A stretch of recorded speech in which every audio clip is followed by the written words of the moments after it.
হাসির রাজা, জ্ঞানের রাজা, রসিক রাজা। আগু বলেছি গো, কদিন পরেই তো দোল পূর্ণিমা। তাই এবার আমি ভেষজ রং বানাচ্ছি, আবির বানাচ্ছি।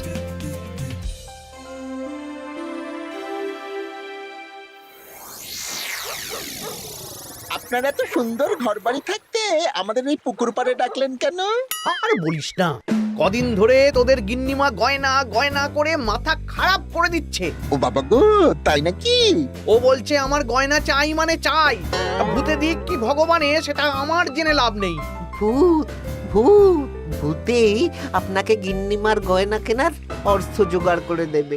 আহ, হিয়ালি না করে খোলসা করে বল তুই কি বলতে চাইছিস। তাহলে শুনুন মন্ত্রী মশাই, আজ রাত থেকেই কাজ শুরু করে দিন, রোজ ভর সন্ধেবেলা। বাহ, এই বুদ্ধিটা দারুণ দিয়েছিস তো।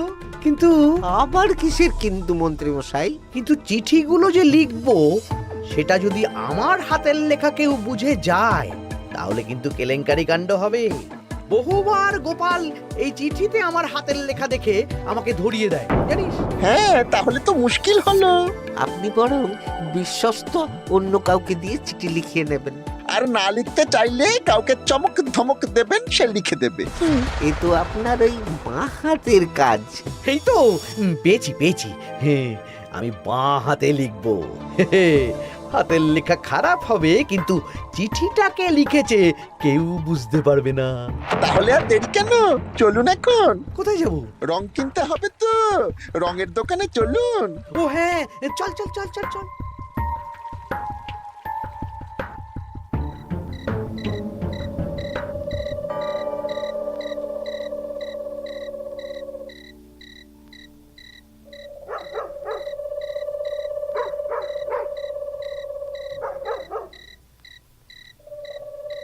তাহলে পুটিদের বাড়ি থেকেই শুরু হোক।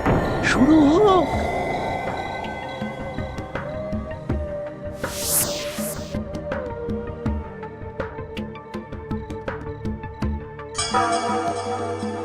দরজা খোল, দরজা খোল। এই বলছি, কে যেন বলে উঠলো না, দরজা খোল। এত রাতে আবার কে ডাকবে গো? তুমি নিশ্চয়ই ভুল শুনেছো। না না, আমার কাঁচা ঘুম, আমি ঠিক শুনলাম। কে যেন দরজা খুলতে বললো, আর আর আমাদের দরজা ধাক্কাও দিল।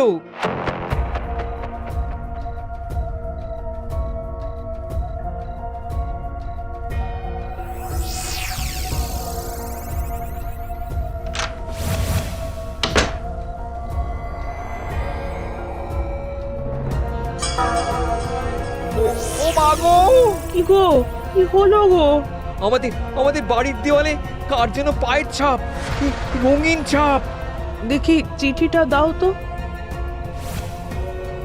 আমি রঙিন ভূত, আমার পা মাটিতে পড়ে না। কাল সকালের মধ্যে বটতলায় 10 মোহর রেখে আসবি। আর এই কথা 5 কান হলে কিন্তু দেওয়ালের পা কাল ঘরের ভেতরে ঢুকবে। বাবা গো, ভূত ভূত ভূত!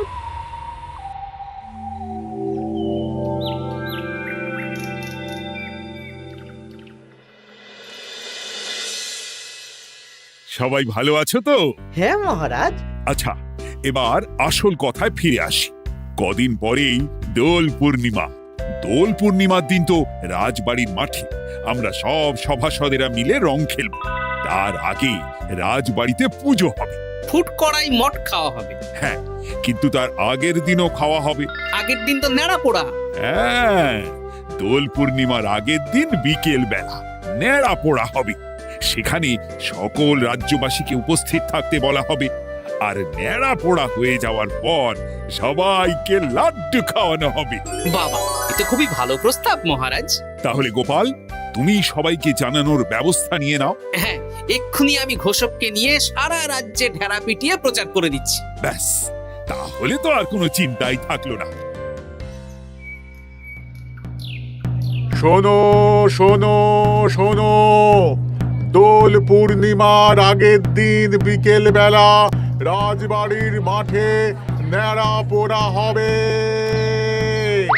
উক্ত সময়ে সকল রাজ্যবাসীকে ন্যাড়াপোড়ার শুভ মুহূর্তে উপস্থিত থাকার জন্য অনুরোধ করা হচ্ছে। প্রত্যেকের জন্য রাজবাড়ির তরফ থেকে মিষ্টি মুখের ব্যবস্থা থাকছে। ব্যাস, সবাই মোটামুটি জেনে গেছে আমার কাজ শেষ।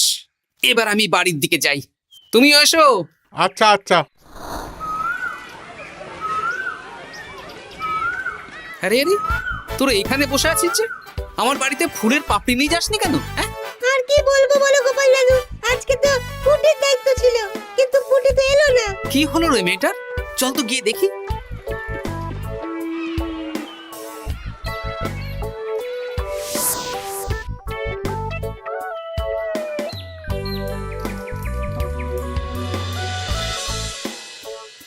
কিরে পুঁটি, বাড়িতে চুপচাপ বসে আছিস আর আমার বাড়িতে ফুলের পাপড়ি নিয়ে এলি না কেন? কি করব বলো দাদু, মায়ের যে খুব জ্বর। সে কি, কি হলো গো পুঁটির মা? হঠাৎ জ্বর বাঁধালে কি করে? না না না, বলবো না, বলা যাবে না, বলা যাবে না। আহা, এমন কি হয়েছে যে বলা যাবে না? না না না, বললেই ঘরের ভিতরে পা পড়বে। ওরে বাবারে! কি হেয়ালি করছো পুঁটির মা? হেয়ালি না গো দাদু, হেয়ালি না, সত্যি ঘটনা। বললেই ঘরের ভিতরে পা পড়বে। আরে বাবা, কার পা? আগে বলো গোপাল দাদা, এ কথা তুমি কাউকে বলবে না। বেশ, কথা দিলাম। এই যে ন্যাপলা গুলটে বাবারা, তোরাও কিন্তু কাউকে বলিস না, নইলে নইলে রক্ষে থাকবে না। না কাকিমা, আমরা কাউকে বলবো না। বলো না কি হয়েছে? আমাদের বাড়িতে ভূত এসেছিল, ভূত, আর বাড়ির দেওয়ালে পায়ের ছাপ দিয়ে গেছে। ওরে বাবারে, ওরে বাবারে! আচ্ছা, হ্যাঁ, তোদের বাড়ি ঢোকার সময় চোখে পড়লো বটে রঙিন পায়ের ছাপ। হ্যাঁ ওটাই, এই চিঠিটা পড়ো, সব বুঝে যাবে। আমি রঙিন ভূত, আমার পা মাটিতে পড়ে না। কাল সকালের মধ্যে বটতলায় 10 মোহর রেখে আসবি। আর এই কথা 5 কান হলে কিন্তু দেওয়ালের পা কাল ঘরের ভিতরে ঢুকবে। কি রে বাবা? বুঝতে পারছো গোপাল দাদু, কি ভয়ানক ভূত। আচ্ছা, তাই সোজা দেওয়ালে পা, মাটিতে পা পড়ে না ওই ভূতের। কি ভয়ঙ্কর! তা 10 মোহর দিয়ে এসেছো পুটির মা? না দিয়ে কি আর উপায় আছে গোপাল দাদা? ধার দেনা করে দিয়ে এসেছি 10 মোহর। তুমি কিন্তু এ কথা কাউকে বলো না দাদু, নইলে আমাদের আরো বিপদ হতে পারে। না না, ঠিক আছে ঠিক আছে, আমি দেখছি কি করা যায়।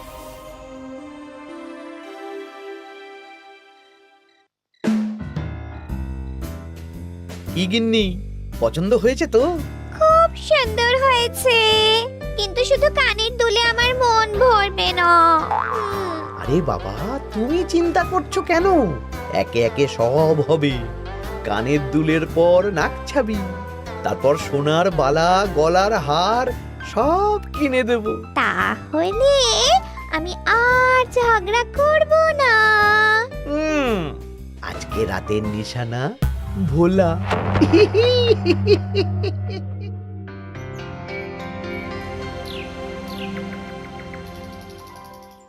চললাম গো গিন্নি, রাজসভা যাওয়ার পথে এই আবির রঙের দোকানে বিক্রি করে আসবো। আচ্ছা ঠিক আছে, ঠিক আছে। ঠাকুর রক্ষা করো, ঠাকুর। একদম বিশুদ্ধ রঙিন আবির, ফুলের পাপড়ি দিয়ে বানানো। ভালোই করেছো গোপাল দাদা। তা দোল পূর্ণিমা তো চলে এলো, কিন্তু তোমার দোকান এরকম ফাঁকা ফাঁকা লাগছে কেন? বেশিরভাগ রঙই তো বিক্রি হয়ে গেছে গোপাল দাদা। বাহ, ভালোই তো। তাহলে এবছরে রাজ্যবাসীদের মনে আনন্দ আছে বলো? সবাই রং খেলবে, ওই হুল্লোড় করবে। না না, রাজ্যবাসীরা নয় গো গোপাল দাদা, আমাদের মন্ত্রী মশাই, উনি তো আমার দোকান থেকে সব রং কিনে নিয়ে গেছেন। বললেন আমার অনেক রকমের রং চাই। হ্যাঁ, উনি একা এত রং দিয়ে কি করবেন? সেই কি করে জানবো বলো? যাই হোক, ভালোই হলো, ওই তোমার দেওয়া এই ফাঁকগুলো এবার বিক্রি করব। বেশ, এবার দাও, কত দাম দেবে দাও। এই নাও গোপাল দাদা। আচ্ছা বেশ, এখন সাবধানে বাড়ি যা। হায় হায় হায় হায়, আমার কত বড় সর্বনাশ হয়ে গেল। আরে ভোলা, কি হলো কি? না না না না না তোমাকে বলা যাবে না, যদি আবার আমার দোকানের ভেতরে পা দেয়। ও তার মানে ভূতের পা পড়েছে তাই তো? এ কি, তুমি কি করে জানলে? গতকাল বিকেলেও এরকম একটা ঘটনা শুনলাম, তাই আর কি। এই দেখো না গোপাল দাদা, এই দেখো একটা চিঠিও দিয়েছে। আমি রঙিন ভূত, আমার পা মাটিতে পড়ে না, কাল সকালের মধ্যে বটতলায় 10 মোহর রেখে আসবে। আর এই কথা 5 কান হলে কিন্তু দেওয়ালের পা ঘরের ভিতরে ঢুকবে। রে রে, চিঠিটাও তো এক, দেখি দেওয়ালে কোথায় পায়ের ছাপ।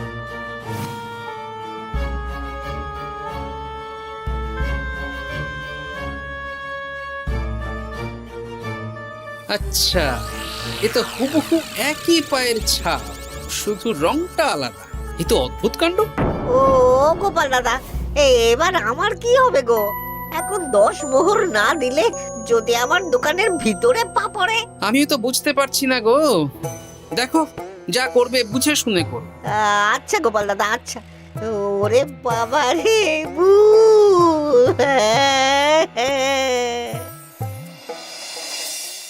এ নাও গিন্নি, এই মোহরগুলো তোমার কাছেই রাখো, আবির বিক্রি করে পেলাম। বুঝলে না, আমার না খুব ইচ্ছে হয়েছিল এবার রাজবাড়ির কৃষ্ণ ঠাকুরের জন্য একটা ছোট্ট এই রূপোর আংটি গড়িয়ে দেবো। হ্যাঁ, বাহ, এতে ভালো কথা গিন্নি, দিও। আমি বললাম তো, তোমার যা ভালো লাগে তাই কর। আমি কি করব? তুমি বিকেলে গিয়ে শ্যাকরার কাছ থেকে নিয়ে এসো, তারপর দোল পূর্ণিমার দিন পুজোর আগে রাজবাড়িতে গিয়ে দিয়ে আসবো খন। বেশ,